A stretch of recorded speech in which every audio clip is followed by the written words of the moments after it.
तसे तरुण देशामध्ये म्हणजे जो एक प्रकारचा असतो प्रधानमंत्र्यांनी एक आव्हान केलं त्याच्याशी चर्चा सर्व करू जे काही प्रधानमंत्र्यांनी सांगितलं त्याची नोंद ही सगळ्यांनी घेतली पाहिजे. मी प्रधानमंत्र्यांचं सेशन झाल्यानंतर मी विनंती केली की कसं गंभीर आहे, स्थिती गंभीर आहे आणि अशा वेळेला देशाच्या सगळ्या पक्षाच्या नेत्यांची बैठक ही अनेकदा आपण क्रायसिस असताना दिल्लीला बोलवतो तशी बोलवावी आणि त्याला प्रधानमंत्र्यांनी स्वतः याच्या आधी गेले 3-4 वर्षात सर्व पक्षीय बैठका त्या झाल्या, पण त्याच्या एकाही बैठकीला प्रधानमंत्रीने कधी राजनाथ सिंग होते, कधी आणखी कुणी होते. पण एकंदर अर्थव्यवस्थेवर किती गंभीर परिणाम होईल ते जे मुख्यमंत्री प्रधानमंत्री सांगायचा प्रयत्न करतायत त्याची तितक्याच गांभीर्याने सगळ्यांनी मिळून घ्यावी. त्याच्यासाठी त्यांची उपस्थिती ही अत्यंत महत्त्वाची. आज मी सकाळपासून त्या संधीमुळे त्यावेळेला टेलिव्हिजनवर बघतोय की मोटरसायकलवरून असतोय पॅन्टच आहे, मी चालत जातोय आपल्या ऑफिसला. एकाने तर जाहीर केलं की मी म्हणते आहे माझ्या गाड्यांनी कमी केलं. त्या 17 होत्या, त्या 17 होणं आणि 8 गेलं. मला असं लक्षात होतं की 17 गाड्या यापूर्वी कशासाठी होत्या ती काही कमी आणि कमी केल्याच्या नंतर त्या 8 राहिल्या. त्याचा अर्थ या सगळ्या बघण्याचा दृष्टिकोन हा अधिक चांगले याचा असला पाहिजे हे याच्यामधून स्पष्ट होतं. तरी अशी स्थिती या देशात झाली नाही असं नव्हतं, पण ठीक आहे. त्याच्या अधिक एकंदर देशाच्या अर्थव्यवस्थेत आणखीन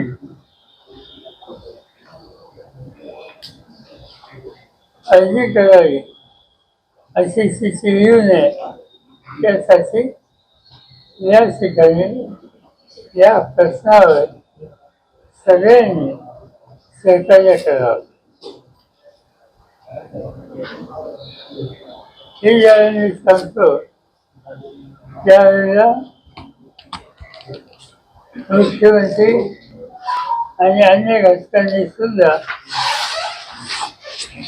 आपली भाषा ही लोकांनी याच्यात सर्व यावं यासाठी कृषक असले पाहिजे. हे महाराष्ट्राच्या मुख्यमंत्र्यांनी काल आणि आज शेतन काढलं.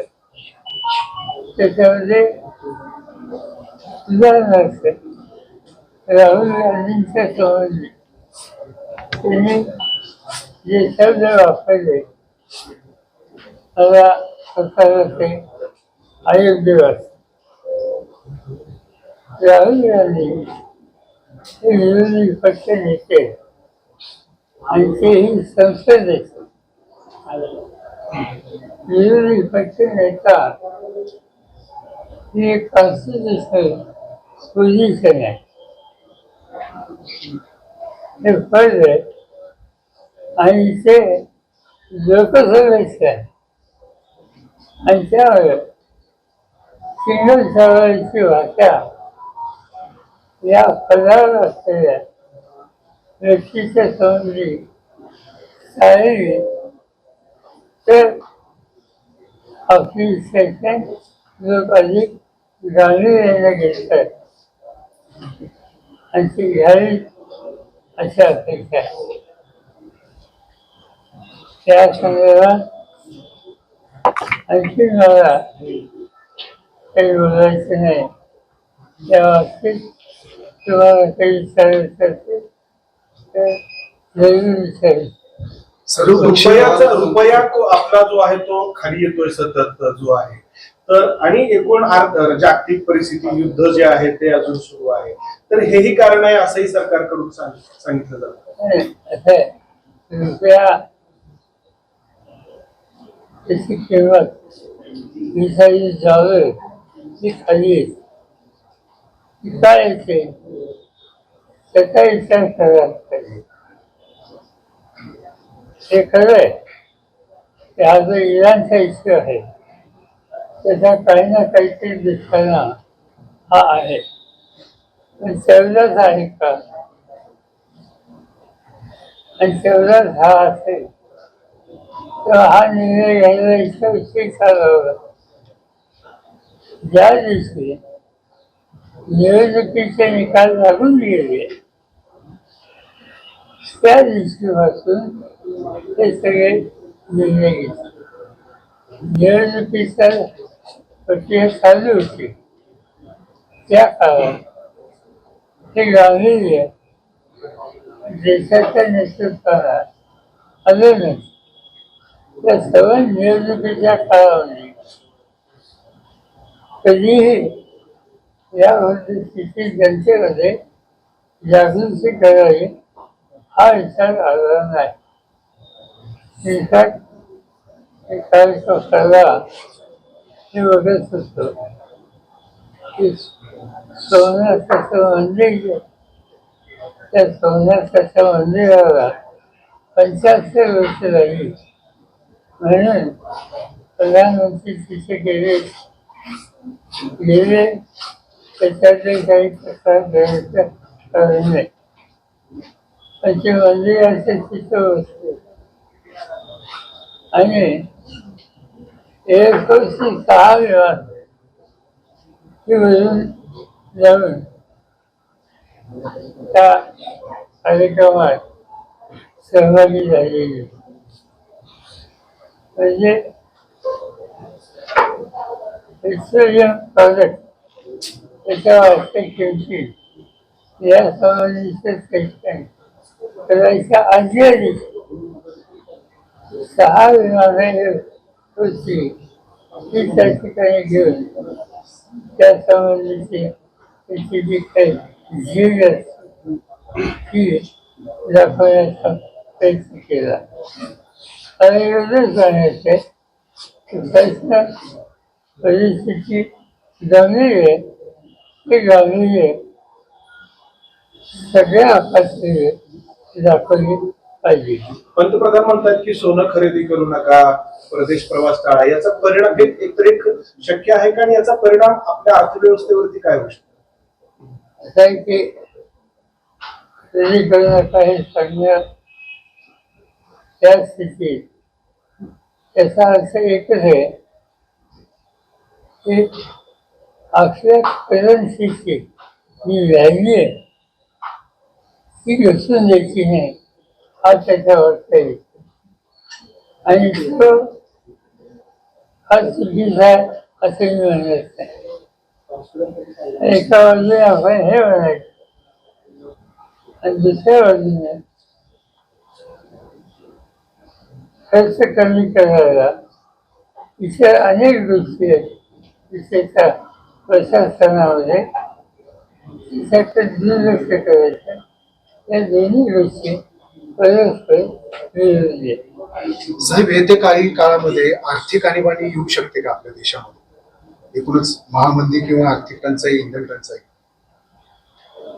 असं आहे की मला स्वतःला असं वाटतं की देशात आल्यानंतर देशाच्या नागरिकांनी त्याचं गांभीर्य ओळखलं आणि त्याच्यामध्ये लोकांचं सरकारचं राहील त्याच्याची सुसंगत भूमिका आणि त्याच्यात सातत्य हे राज्य आणि केंद्र सरकारमधल्या सगळ्या घटकांनी ठेवले तर एक्स्ट्रीम पोझिशन होईल हे जी चिंता आहे. कदाचित ती येणार नाही पण त्याची काळजी घेतली पाहिजे. तुम्ही पंतप्रधानांच्या आव्हानाला प्रतिसाद देणार आहात का? देणार असाल तर तो कसा? कारण असं दिसतंय राज्यभरातल्या सगळ्या नेत्यांनी त्यांच्या गाड्या बदलल्या, कुणी इलेक्ट्रिक वापरते, कुणी टू व्हीलरवर जाते, तुम्ही म्हटलं जसं कुणी पायी जाते. तर हे केवळ प्रसिद्धीपुरतं आहे की यांना खरंच काही फरक पडतो आणि तुम्ही तसं काही करणार आहात का? असे नाही का ते किती जलसी करणार आणि ते symbolic एक दिवसासाठी 2 दिवसासाठी असेल तर काही फरक पडणार नाही. आणि खरंच पाहणार म्हणजे आता आज मी पाहिलं देवेंद्र फडणवीस अंतराळयामध्ये मोटरसायकल आले उद्यापासून अंतराळयामध्ये ते मोटरसायकलवरून झाले तर अधिक गांभीर्याने घेतली. तुझा प्रश्न राहिला माझा प्रश्न मला जी काही जगा इंग्रजीमध्ये फेस परसेप्शन म्हणतात त्याचा अभ्यास आम्ही करत नाही. इन्सिडेंट इन्फॉर्मेशन आणि ते लक्षात घेऊन त्यांनी मला जे काही संरक्षणाची माझी व्यवस्था केली त्याच्याने मला कळलं होतं की तुम्ही बुलेटप्रूफ गाडी ही वापरली पाहिजे. आणि बुलेटप्रूफ गाडी मला पाठवली, मुंबईला पाठवली, दिल्लीला पाठवली, इथं पाठवली. आणि त्यांना विनंती केली की मला आवश्यकता नाही आहे. आणि गेले 4 वर्ष ही गाडी येत होती आणि पाठवत होतो. आता ती पाठवत नाही आहे. त्यामुळे ती कमी करावी हे सांगितलं. अशा परिस्थितीत माझ्याकडे माझी स्वतःची गाडी गव्हर्नमेंटची नाही. त्याच्या पुढे रस्ता दाखवणारी गाडी आणि मागं एक गाडी. त्याच्यामध्ये तिथल्या गृह विभागाचे लोक आणि माझा पर्सनल स्टाफ त्यापैकी असे साधारणतः 2 ते 3 वाहनं ही माझ्याकडे यापूर्वी ती 4 होती. म्हणजे ती जागा होती पण ही 4 मी करून त्यालाच जवळपास 3-4 वर्ष झाली. आणि आता आणखीन त्याच्यात बदल करावा ही विनंती मी त्यांना केली. आजच आपण केली विनंती नाही त्यांचे उत्तर आले. मी वाचतो ना. त्यांना बरं मीच वाचा. सर्व PSO करिता सूचना आहेत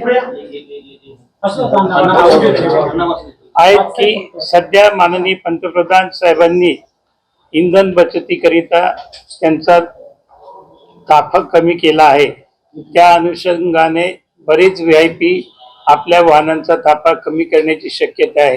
त्यामुळे वाहन ताफा कमी करताना किंवा तशी परिस्थिती निर्माण झाल्यास VIPच्या सुरक्षेमध्ये कोणतीही तडजोड होणार नाही व आपली उपस्थिती कमी होणार नाही याची काळजी घ्यावी. विशेष सुरक्षा विभाग मुंबई. विशेष सुरक्षा विभाग मुंबई हे माझ्या सहकार्याने कळलं आणि याच्या बाहेर आम्ही गेलेलो नाही.